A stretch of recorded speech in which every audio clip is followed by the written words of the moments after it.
Bom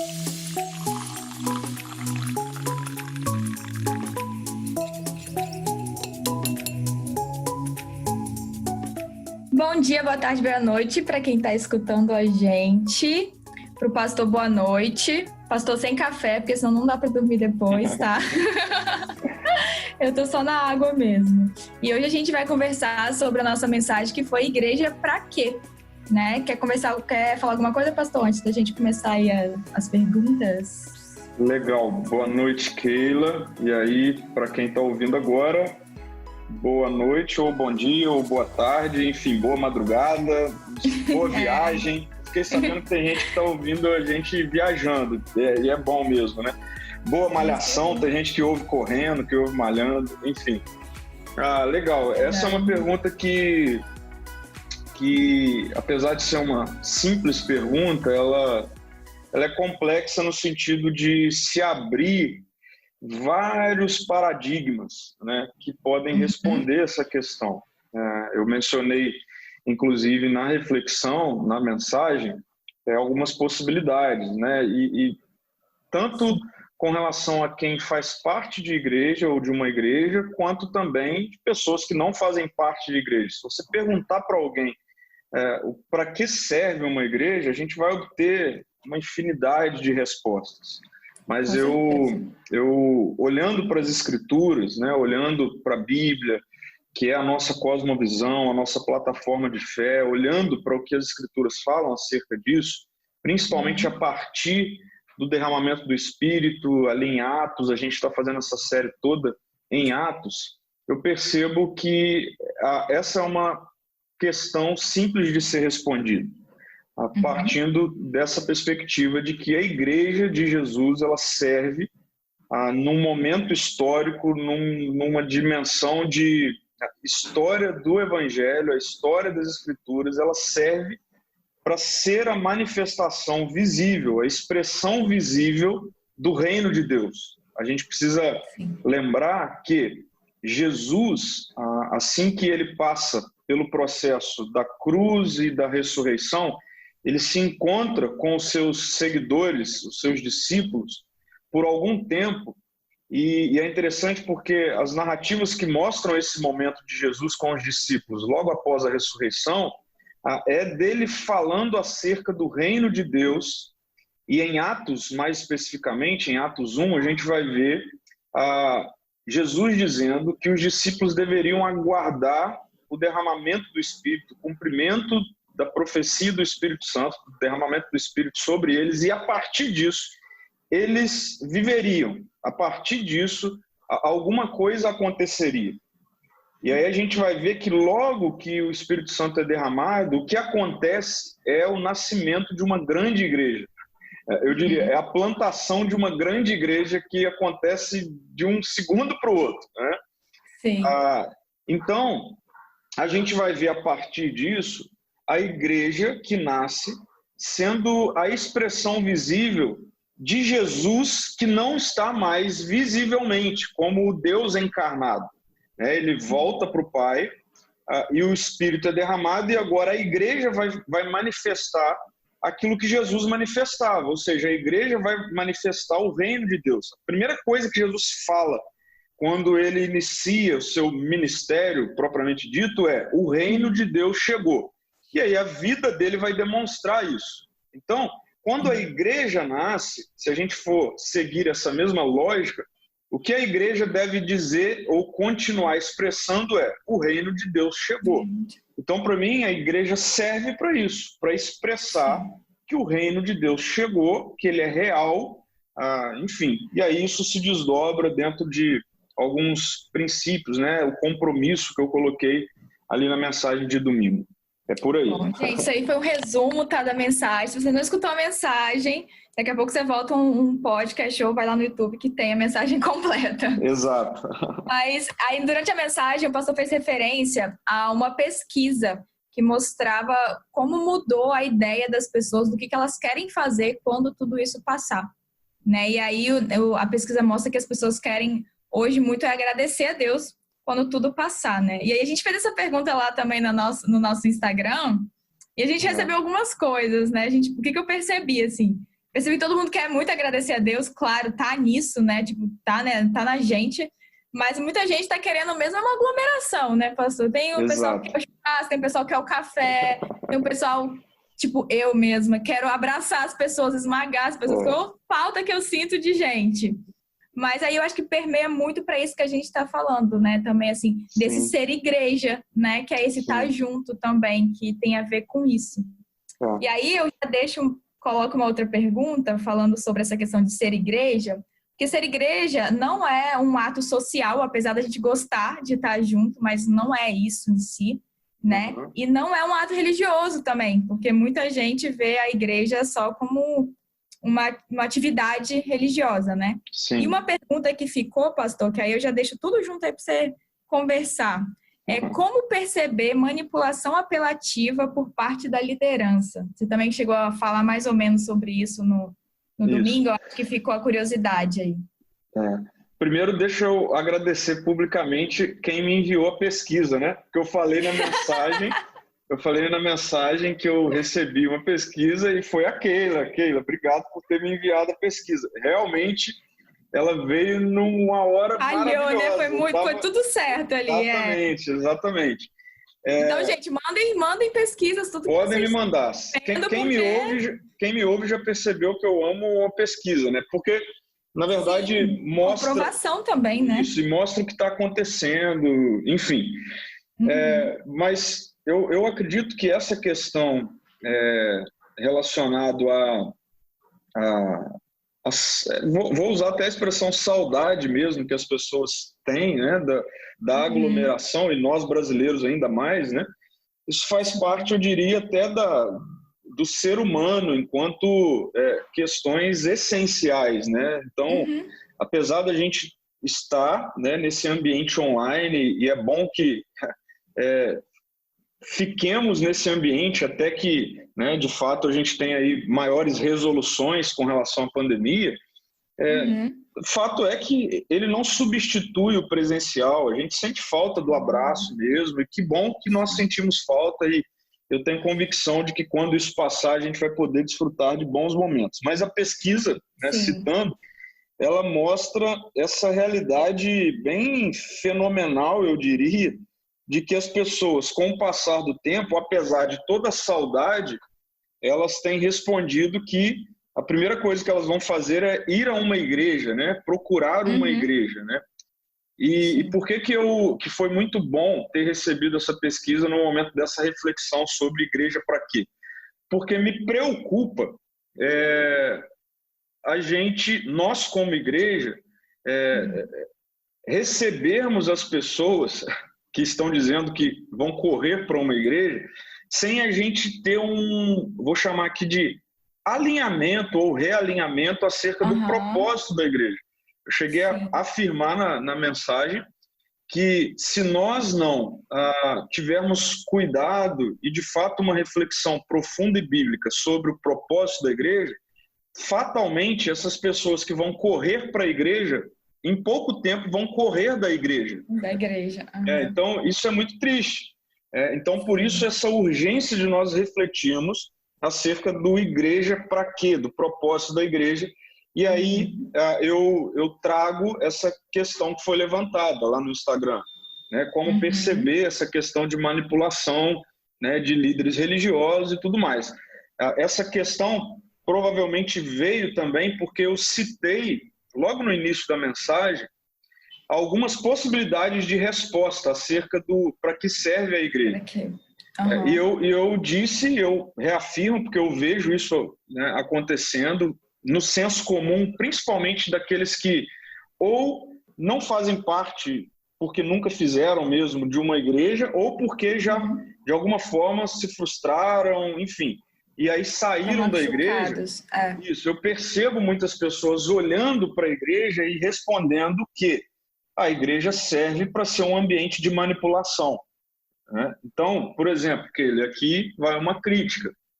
A igreja, infelizmente, serve, e a história mostra isso, para ser um ambiente de manipulação, inclusive política, né?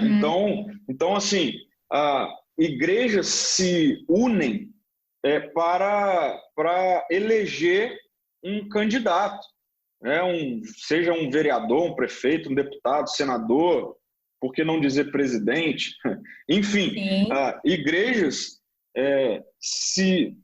então, assim, se realmente se utilizam desse ambiente de formação de opinião e pode muito bem servir para isso, né? Então, aí se encaixa essa perspectiva de manipulação em massa. Eu estou falando aqui de política, mas a história vai mostrar que a igreja ela teve uma coparticipação, inclusive, em grandes guerras, né? Manipulando, né, com relação a isso. Enfim, então ela pode mesmo servir como esse ambiente. Por quê? Porque você lida com uma temática extremamente vulnerável do ser humano, que é o emocional, a espiritualidade e etc. E dependendo do líder, daquele que vai liderar, né, esse conjunto de pessoas, que muitos chamam de igreja, da forma como ele quiser. Então, infelizmente, a gente tem, de fato, essa realidade de muitas igrejas onde elas servem de manobra, né, de manipulação em massa para atingir dos mais obscuros e diabólicos objetivos, né? Infelizmente. A pergunta é como perceber isso, né? Como perceber isso? E a minha resposta é, primeira coisa, você precisa ter relacionamento próprio com Jesus. Essa é uma primeira questão. Eu aprendo com pessoas, eu tenho mentores, eu diria até, eu tenho pastores, eu tenho pessoas que me influenciam, mas eu não negocio a minha vida com Jesus. E isso eu não estou falando numa perspectiva de individualização da fé. Eu estou dizendo que eu abro a minha Bíblia e eu leio a Bíblia. Eu tenho meu tempo de oração, entende? Então, muitas pessoas, infelizmente, são manipuladas por líderes religiosos porque elas cegamente decidem segui-los, né? E aí acaba terceirizando, né, a sua fé, ou até mesmo colocando a sua fé, depositando a sua fé numa codependência de líderes, né?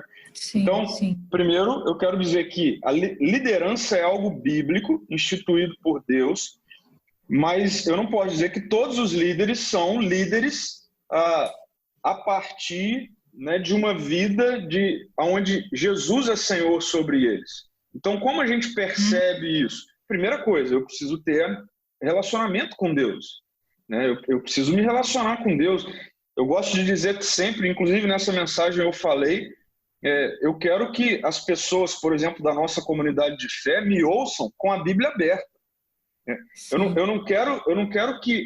não quero ser o detentor, né, da interpretação bíblica e etc., e que as pessoas não tenham acesso às Escrituras, de forma alguma. Inclusive, a história do cristianismo mostra que isso foi trágico ao longo da história. Quando o clericalismo, né, aqueles que são líderes, né, se colocam como os detentores, né, das sagradas letras, né, escrituras, e os fiéis não têm acesso a ela. Isso é terrível. Então, esse é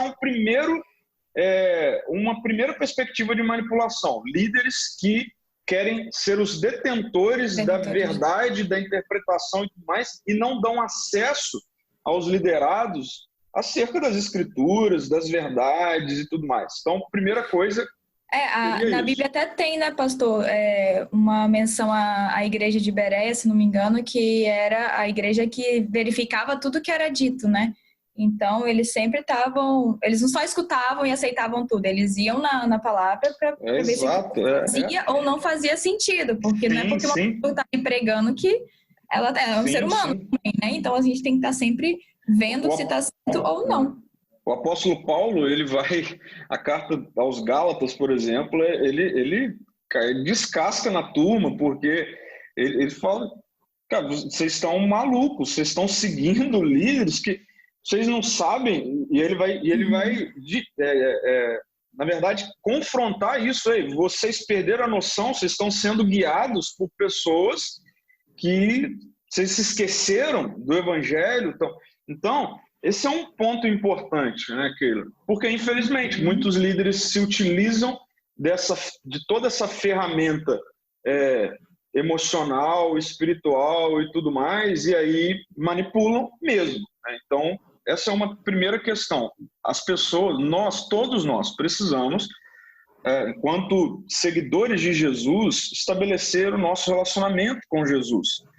E uma segunda questão é observar. Observar, nada melhor do que a vida. Entende? Nada melhor do que a vida. Com isso eu não estou dizendo que a gente deve viver, né, investigando a vida das pessoas, mas eu realmente, assim, eu não acho que isso seja nada como um dom. Eu acho que não é difícil a gente, ao caminhar com pessoas, primeiro, se eu chamo alguém de meu líder, isso precisa ter minimamente uma relação aí, né? Então, aqui vem inclusive a minha crítica, assim, nesse mundo online que a gente está, né? Não é porque você ouve alguém na internet que você pode, assim, cegamente dizer que é um seguidor daquela pessoa, entende? Isso é um perigo, né? Que infelizmente a gente vê acontecendo.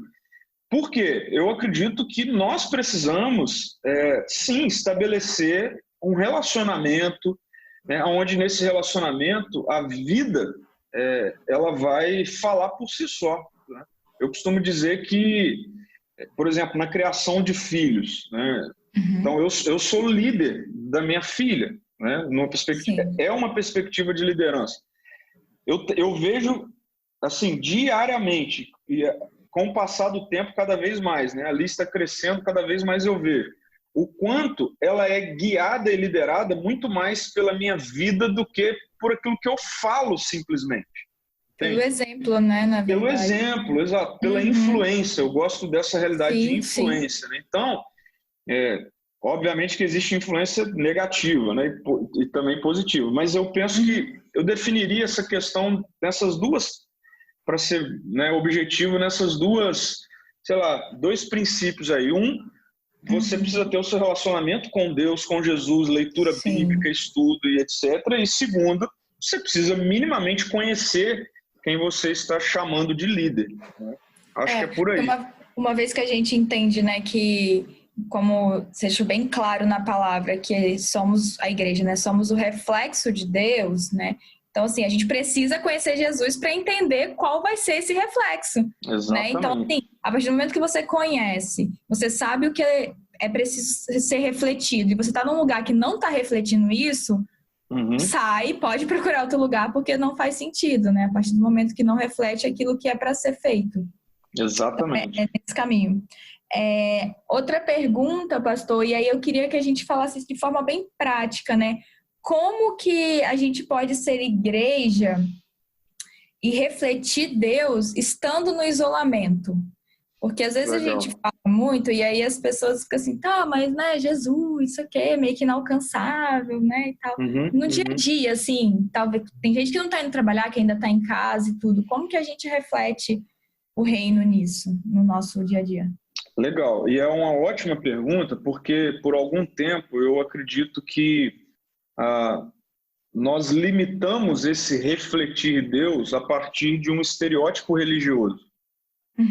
Né? Então, por algum tempo, o cristão é conhecido como alguém que se veste de uma forma, tem uma Bíblia debaixo do braço e domingo você vai ver eles. Né? E assim, domingo você vai ver. Né?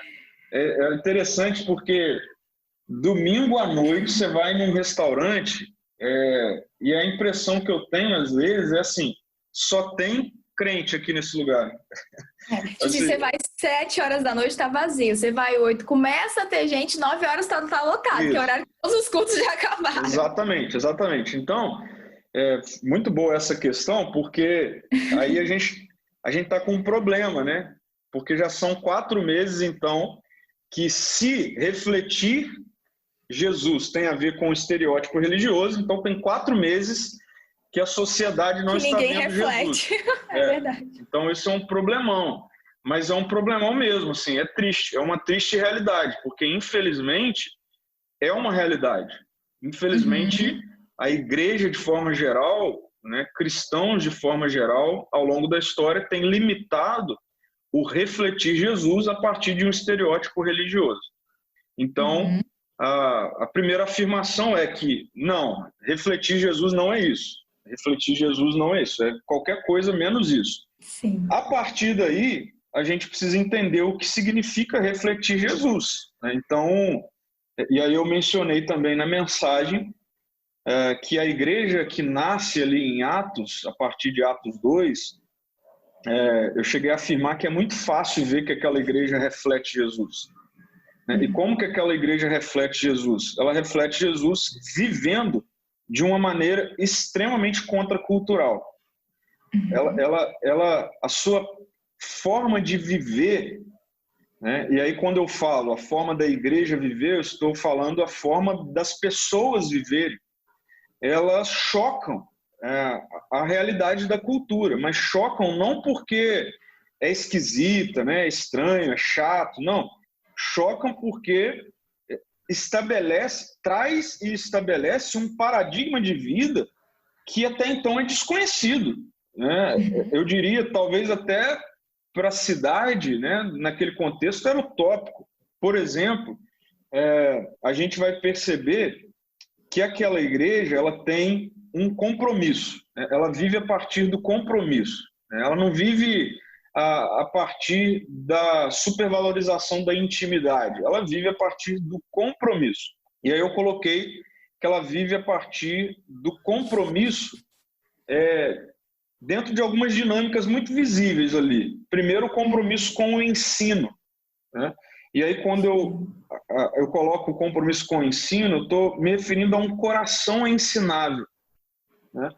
Então, é um ambiente onde as pessoas elas estão dispostas a aprender, onde elas não se colocam como aqueles que cada um tem uma verdade e que quer vencer a discussão a partir das suas verdades, mas não. Aquelas pessoas tinham um coração ensinável. E aí, eu passei muito rápido por essa questão, porque a gente tem uma prática cultural dos nossos dias, essa coisa do ensino, do conhecimento, meio que valorizado, né? Então, as pessoas gostam de ler muito, as pessoas gostam de estudar muito. Então, a gente poderia dizer assim, as pessoas querem aprender, né? Eu não vou entrar nos detalhes aqui do que se faz, como que se aprende, enfim. Mas as outras características daquela igreja, para mim, chamam muita atenção e aí eu diria, chocam com a nossa realidade desses dias. Então, responde a sua pergunta. Eu acho que são maneiras de expressar o reino visivelmente mesmo na pandemia, mesmo do jeito que a gente está vivendo, né?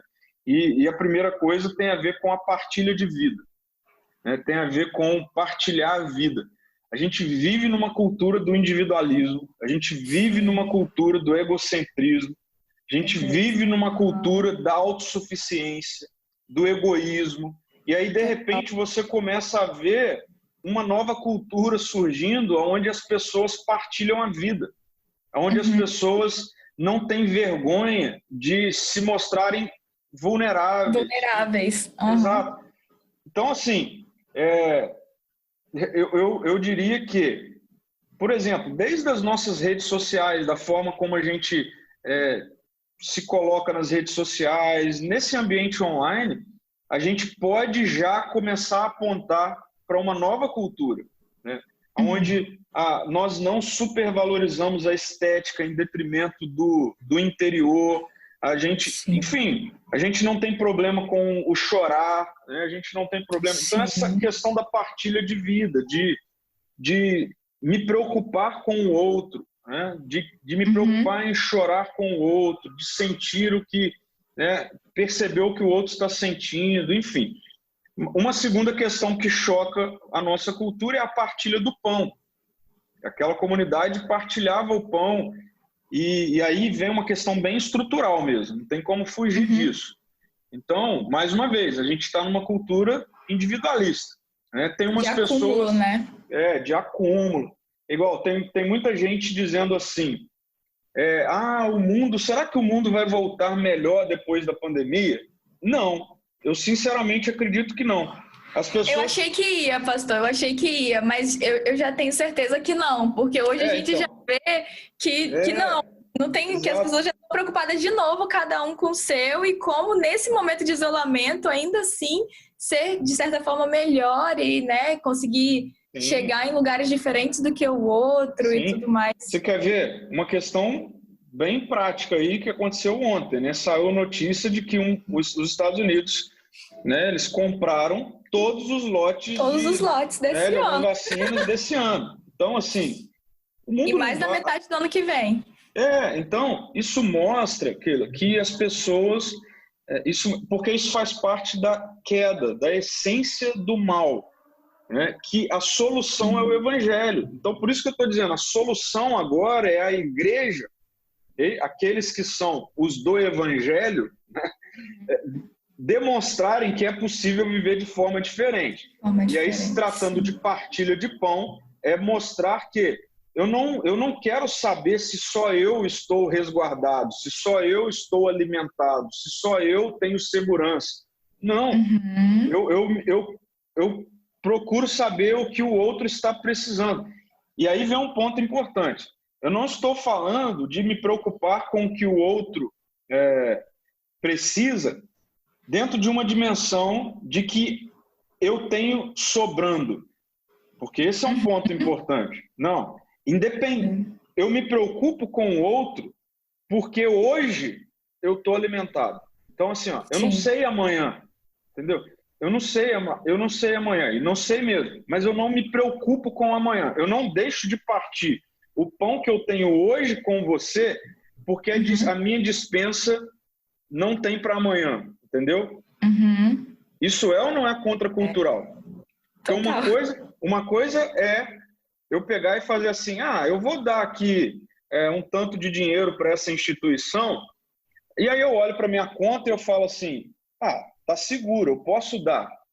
Agora, outra coisa é eu dizer assim, caramba, eu não sei o que vai ser amanhã, eu tenho hoje, eu não sei o que vai ser amanhã, eu tenho hoje e eu vou partir o que eu tenho hoje.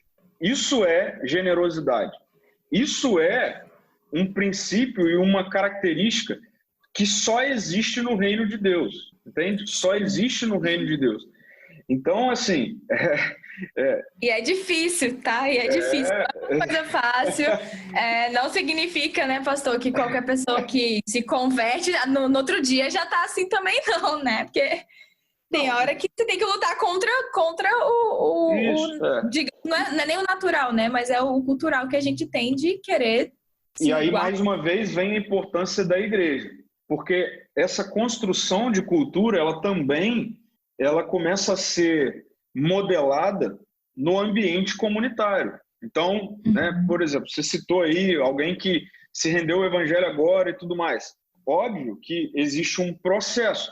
Agora, esse processo inserido numa comunidade que vive isso, ele é um impulsionador, né, de transformação. Sim. Então, se eu sou inserido num ambiente, eu chego com a minha cultura egoísta, mesquinha, Jesus me alcança e me traz para um ambiente da sua igreja. E nesse ambiente eu começo a ver isso. Não tem como, eu vou ser modelado, entende? Então, inclusive a igreja serve para esse... Aí é o discipulado, né? A ideia a igreja ensina como vive no reino de Deus, né? Então, sim, agora, não vai ser fácil nunca. O fácil não vai ser nunca. Por isso que... A gente vai estar sempre lutando, né, contra a natureza da carne, né? Não tem como. Viver pela fé não tem a ver com facilidade, tem a ver com obediência. Então se eu espero colocar a minha fé em prática, ou viver pela fé, a partir de facilidade, eu nunca vou viver pela fé. Nunca, absolutamente. Se não tem desafio, não é fé. Eu não vou viver pela fé, entende? Eu vou viver pelo que eu estou vendo. Então, se eu sou... primeiro pé, né? Depois que você... Então, se eu sou generoso, se eu estou dizendo que eu sou generoso, mas a minha ação primeiro passa por aquilo que eu consigo ver, eu não estou sendo generoso, eu não estou vivendo pela fé. Eu estou fazendo a partir daquilo que eu estou vendo. Tá vendo, Keila? É contracultural. É contracultural. E aí, é dessa forma contracultural que o reino se manifesta. Que o reino se manifesta e efetivamente transforma pessoas. E a última colocação, né, que eu vejo naquela igreja e que continua sendo contracultural hoje, o problema é que hoje é contracultural até dentro da igreja, é a perspectiva da oração comunitária. A oração comunitária é o orar pelo outro, né? A gente tem hoje, infelizmente, um contexto religioso que muito influenciado por todas as realidades da cultura contemporânea, influenciado pela cultura contemporânea, nos torna indivíduos que vão à igreja prestar os seus cultos individuais. Indivíduos que se relacionam com a religião para que a religião resolva as suas questões individuais. Isso não é cristianismo, isso não é evangelho. A vida em comunidade, uma comunidade contracultural que vai manifestar o reino, é aquela em que eu pergunto para o meu próximo assim, o que eu posso orar por você? Eu estou cheio de problema, eu estou cheio de necessidades, mas eu não admito o fato de que a minha relação com Deus passa apenas por um estabelecimento de um compromisso de Deus comigo, né? Mas eu partilho a minha oração, entendeu? Então eu partilho a minha oração, eu quero saber como eu posso orar por você, eu me importo com isso, eu invisto nisso, em orar por você, né?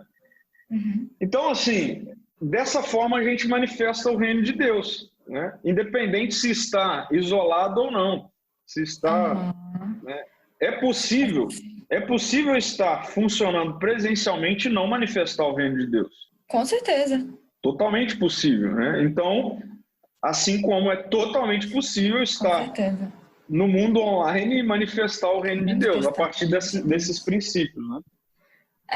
É porque é aquilo que a gente falou, né? O reino, ele não está vinculado a você, é um ato social, né? De estar desenvolvendo essa presença e estar do lado. Isso faz parte, é muito bom, mas é nisso que o pastor falou, né? Eu acho que resumindo tudo isso, pastor, é a gente só cumprir o mandamento, né? Amar o próximo como a gente ama, como a gente se ama, né? Se a gente cumprir isso aí, tudo que a gente... Eu acho que eu tenho 2 perguntas, na verdade. Coloquei essa outra hoje. Mas tudo que eu vou fazer, eu pergunto se Jesus faria aquilo no meu lugar, né? Tem até um livro que fala isso em Meus Passos, o que faria Jesus. Enfim, eu sempre pergunto. E a partir de agora, perguntar também se eu vou fazer alguma coisa com outra, se eu faria aquilo comigo, né? Que tem a ver com esse amor. Então, tudo que a gente for fazer, pensar se colocando no lugar. Às vezes a gente fala que faz, mas muitas vezes a gente não faz. Ou não responde tão sincero, não coloca o outro no lugar, né? Eu diria que uma outra questão importante para que essas coisas se tornem práticas e tudo mais, é até mesmo o que deveria ser básico, e infelizmente não é o nosso entendimento de que já há provisão em nós para colocar tudo isso em prática. Qual é a provisão? É o amor. A Bíblia vai dizer que nós fomos amados primeiro. Então, Ele nos amou primeiro. Essa é uma dimensão de Ele nos deu provisão para a gente fazer o que Ele faz. Entende? Então, e mais uma vez, isso vai envolver fé. Isso vai envolver eu acreditar que eu tenho isso em mim. Eu não tenho isso em mim de forma inata, isso não é meu.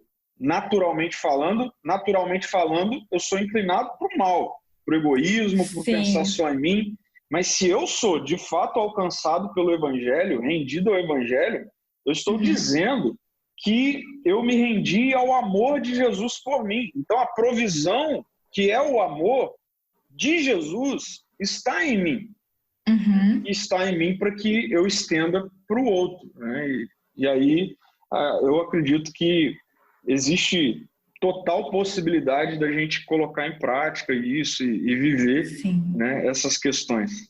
Fica aí então uma dica que o pastor falou do amor. Hoje eu estou estudando O Maravilhoso e Bom Deus, o livro. Muito Quem bom. nunca leu, por favor, leia, vai fazer todo sentido. Talvez ajude até a entender um pouco, que às vezes a gente se sente meio indigno, né? Não é que a gente é meio indigno, não. A gente realmente não merece nada. Não é mérito de forma nenhuma. É só o amor mesmo de Deus que já foi dado, já foi estendido. Para terminar, pastor, uma pergunta que tem muito a ver com isso, porque refletir o reino, quando uma pessoa, por exemplo, chega na igreja, a gente precisa acolher essa pessoa, a diferença disso, né, desse acolher, desse ser o reflexo de Deus para essa pessoa, do ter intimidade. Porque às vezes a gente acaba confundindo isso, são coisas distintas, né? O acolhimento é uma coisa e a intimidade é outra coisa. Até onde a gente tem que realmente ter intimidade com todos que estão na nossa comunidade ou não, ou tudo bem se eu tenho intimidade com um e não tenho intimidade com o outro, né? Como que funciona isso daí? O próprio processo que Jesus, né, estabelece com relação ao alcance e o impacto da vida dele na vida de outros passa por essa perspectiva de, eu vou chamar aqui, não consigo encontrar agora uma outra expressão, níveis de relacionamento. Né? Mas a Bíblia vai dizer que Jesus chega para diante de uma multidão e ele olha para a multidão com compaixão. Né? Ele olha para a multidão e ele consegue ver e perceber que aquela multidão, o texto até vai dizer, ela está como ovelhas sem pastores, né? Ou seja, ela está perdida, ela está solta, enfim. Então, eu gosto sempre de pensar que a igreja precisa ser um ambiente acolhedor, nessa perspectiva de que qualquer pessoa que chegue, independente do que ela veste, do estereótipo, independente de qualquer coisa, eu preciso olhar para ela entendendo, ela está perdida. Mas não dizer que ela está perdida numa perspectiva já pré-concebida acerca mais uma vez, aí de roupa, de estilo, né? Enfim. Porque ela é diferente do estereótipo que a gente está acostumado, né? Perdida no mais profundo da palavra, né? Solitária, sozinha. Sim. Então, perdida como alguém que está viajando e não sabe para onde está indo. Perdida nesse contexto, né? E para mim, essa é uma realidade que, se eu, como um seguidor de Jesus, não me compadeço, assim, eu vou até afirmar algo, eu não posso dizer que eu sou um seguidor de Jesus. Se eu não estou disposto a olhar para todas as pessoas com esse olhar de compaixão, numa dimensão de alguém que está perdido, né, tem algum problema que precisa ser revisto. Então, uma igreja acolhedora, primeira coisa, ela estabelece esse olhar de compaixão para qualquer pessoa que chega. Né? E aí é triste, né, pastor? E aí é triste porque eu sei que a gente vive isso corriqueiramente, né? Pessoas que chegaram perdidas, carentes, enfim, e aí ninguém olhou para elas. Entende? Então, essa coisa do ninguém olhar é contrário à compaixão. Então, para mim, uma igreja acolhedora, ela tem essa característica básica. Ela olha para o outro, ela percebe o outro. Né? Isso a igreja tem que ter. A igreja não pode deixar de ter. Ela precisa olhar para o outro, ela precisa perceber o outro. Sempre tem espaço para mais alguém ser percebido, para mais alguém ser notado. Agora, falando de Jesus, apesar de Jesus olhar e se compadecer da multidão, Jesus ele estabelecia, e até mesmo, só voltando, até mesmo dele olhar, ver a multidão, ele não tem problema em gastar tempo com a multidão. Então, ele dedica tempo à multidão. Agora, o tempo que ele dedica à multidão não é o mesmo tempo que ele dedica para aqueles que estão à mesa com ele. E a gente vai ver Jesus à mesa com 12. Mas a gente sabe que existiam ali discípulos, pessoas que andavam também mais próximo a Jesus. E aí dessas pessoas tinham 12 pessoas que andavam colados com Jesus, que estavam à mesa com Jesus. E aí a gente vai ver Jesus fazendo o movimento de, também em algum momento, pegar 3 desses 12 e estar com esses 3, né? E aí a gente tem ainda um outro nível que é Jesus com o Pai. Que é Jesus com o Pai.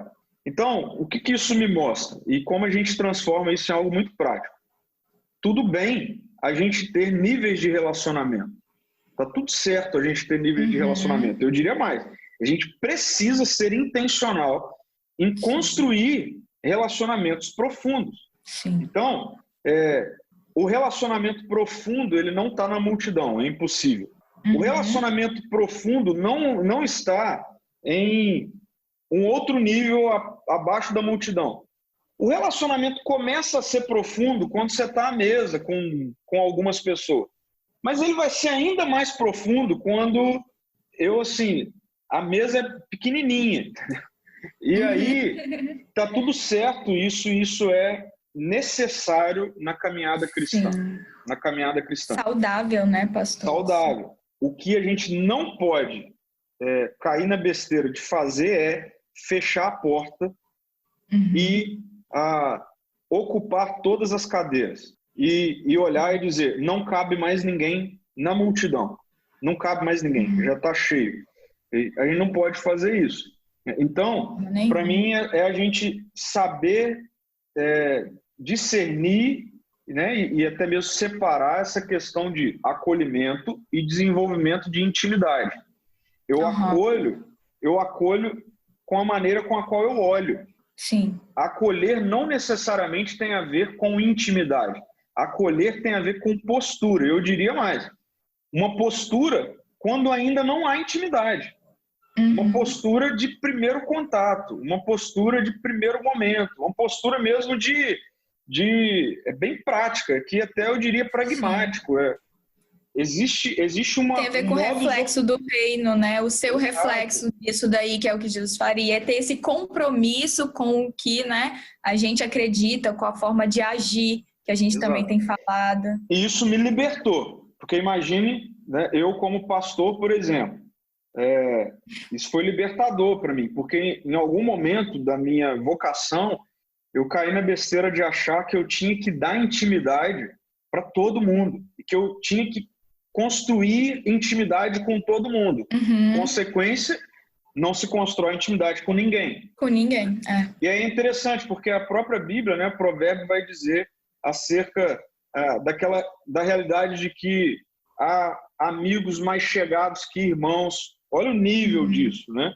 Olha o nível disso. Sim. Né? A Bíblia, quando menciona essa perspectiva da amizade, para mim é muito nítido essa realidade de que não é algo com muitas pessoas. Não tem a ver com a quantidade, entende? Então, para mim, a gente precisa só separar isso. A gente tem que ser acolhedor, mas quando esse ambiente é acolhedor, a gente precisa dar para as pessoas plataformas e possibilidade dela aprofundar relacionamento com níveis de intimidade, que eu diria, inclusive, o modus operandi da fé cristã, né, do discipulado bíblico. Então, daí, falando agora até um pouquinho da nossa igreja, que o que a gente mais quer é ser simples na nossa forma de ser igreja. A gente entendeu, então, o porquê a igreja existe, o para quê, o propósito. E a questão é como a gente fazer isso. A mensagem de domingo, inclusive, vai ser sobre isso, mas só colocando como a gente, como igreja, encontra. E aqui eu não estou querendo dizer que é a melhor ou a pior, enfim, é a nossa forma. A gente valoriza o ambiente da multidão, ele é necessário, e aí eu estou falando do encontro de domingo e etc. Ele é bom, aglomeração e tal, mas ela é comparando aqui com o avião, ela é uma asa do avião. A outra asa do avião precisa ser esse ambiente de desenvolvimento de intimidade, que aí nós temos os nossos grupos de vida à mesa, que para nós não é uma estratégia de crescimento de igreja, né, quantitativo, mas qualitativo. E mesmo esses ambientes de grupos de vida à mesa, a gente quer que eles sejam uma plataforma para que desse ambiente a gente tenha um nível ainda mais profundo, né? Então, mesmo no ambiente de vida à mesa, que hoje a gente tem aí mesas, né, de 10, 12, 14 pessoas, a gente quer que desses ambientes a gente tenha esses outros níveis de você com mais uma pessoa, 2 pessoas, né, e tá tudo certo, e é para ser assim. E aí essa é a segunda asa, né? É a asa da intimidade, da comunhão, do compartilhar, né? Enfim, de forma mais profunda.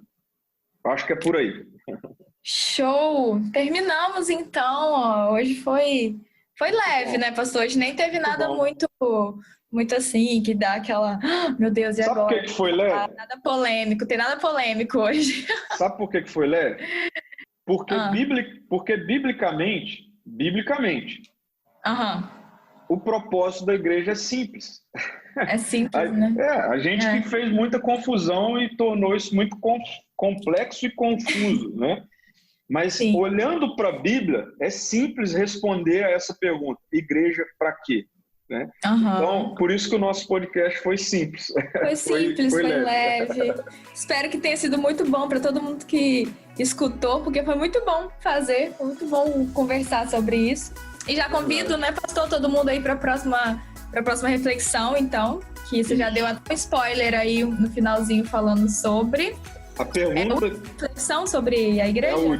É a última, e a pergunta que a gente vai responder é: como ser igreja? Como ser igreja? Então, acho que o próximo podcast vai ser bom também. Então, assistam o encontro de domingo, né? Domingo. Mais do que assistam, estejam no encontro de domingo, né? Domingo online, às 18 horas. Isso. Lá no YouTube, Igreja Ser Amor, hein, gente? É só colocar e participar com a gente. Muito bom. Então é isso, gente. Obrigada por estarem conosco até agora. Um beijo e boa semana, ou bom dia, ou boa noite, não sei, para você. Até o próximo. Tchau. Tchau, gente.